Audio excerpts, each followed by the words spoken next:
קרן כספית היא קרן נאמנות. זאת אומרת שבאים הרבה אנשים ושמים כסף באותה קופה, באותו דלי אם תרצו, והם כולם מקבלים את אותם תנאים ואת אותה תשואה. זאת אומרת, גם אם שמת 1,000,000 שקלים וגם אם שמת 1,000 שקלים, אתה מקבל בדיוק את אותם תנאים. הם גם משלמים את אותה עלות, את אותם דמי ניהול לקרן.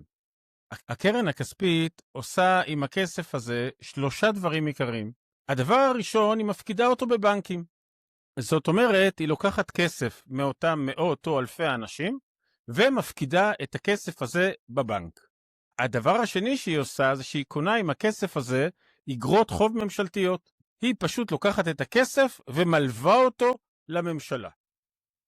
הדבר השלישי הוא שחלק מהקרנות האלה משקיעות באגרות חוב, או אם תרצו, מלוות כסף לחברות עם דירוג אשראי מאוד גבוה. זאת אומרת, בסיכון מאוד מאוד נמוך. המשמעות של זה שזה מאוד בטוח.